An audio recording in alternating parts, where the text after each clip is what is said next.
അവർക്ക് പറയും കുറവാണ് എനിക്ക്. ഹലോ ഹായ് അസ്സലാമു അലൈക്കും. നിൻ്റെ ഒരു കുഞ്ഞ് ബർത്ത്ഡേ ആണ് കേട്ടോ. ഞങ്ങൾ അങ്ങനെ ആഘോഷിക്കാറൊന്നുമില്ല. അപ്പം എൻ്റെ ബർത്ത്ഡേ ഞാൻ തന്നെ തനിയെ സെലിബ്രേറ്റ് ചെയ്യില്ല കേട്ടോ. പിന്നെ അപ്പോൾ രാവിലെ ഞാൻ അവൾ ഇടയ്ക്കിടയ്ക്ക് ഇങ്ങനെ പറയും ഹാപ്പി ബർത്ത്ഡേ ടു യു.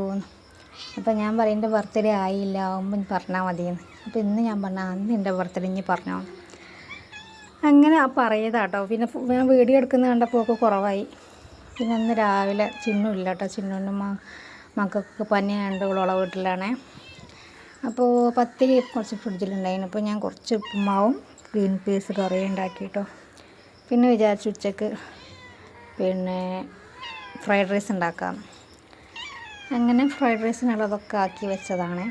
പിന്നെ ഫ്രൈഡ് റൈസിൻ്റെതും പിന്നെ ഗാർലിക് ചിക്കൻ്റെ റെസിപ്പി ഞാൻ മുന്നേ ഇട്ടിട്ടുണ്ട്. അതുകൊണ്ടാണ് ഡീറ്റെയിൽ ആയിട്ട് ഇടാത്തത്. കാണാത്തവരൊന്ന് കണ്ടു നോക്കിയിട്ടോ. അപ്പോൾ ഞാൻ തനിയെ തന്നെ ചെയ്യുന്നതുകൊണ്ട് അതിൻ്റേതായിട്ട് ഒരു കൈ കൊണ്ട് പിന്നെ ക്യാമറ പിടിക്കലും എല്ലാം തനിയെ ചെയ്യുന്നതുകൊണ്ട് അതിൻ്റെ സ്പീഡിൽ ഞാൻ ചെയ്യാണ്. പിന്നെ ഇന്ന് എൻ്റെ താത്തയുടെ ബർത്ത്ഡേയും കൂടിയാണ് കേട്ടോ. അവൾക്ക് 2 വയസ്സ് തികയും നന്നാണ് ഞാനുണ്ടായത്. അപ്പോൾ ചെറിയൊരു ബർത്ത്ഡേ ഞാൻ തന്നെയുള്ള ആഘോഷമാണ്. കേക്ക് മുറിയൊന്നുമില്ല, നമ്മളങ്ങനെ വലുതായി ആഘോഷിക്കുകയില്ല. അപ്പോൾ ബർത്ത്ഡേൻ്റെ അന്ന് സ്പെഷ്യലായിട്ട് കഴിക്കാൻ എന്തെങ്കിലും ഉണ്ടാക്കും മാത്രമാണ്, വേറെ സ്പെഷ്യലായിട്ടൊന്നുമില്ല.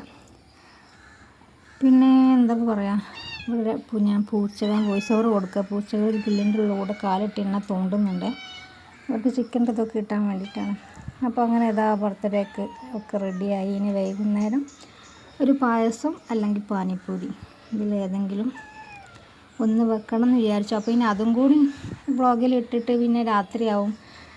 അന്ന് രാത്രി ആയി ലേറ്റ് ആവണ്ടെന്ന് കരുതിയിട്ടാണ് ഞാൻ അത് ഇടാണ്ട് അതിൻ്റെ മുന്നേ തന്നെ വീഡിയോ ഇട്ടത്. അപ്പോൾ ഓക്കെ, താങ്ക് യു.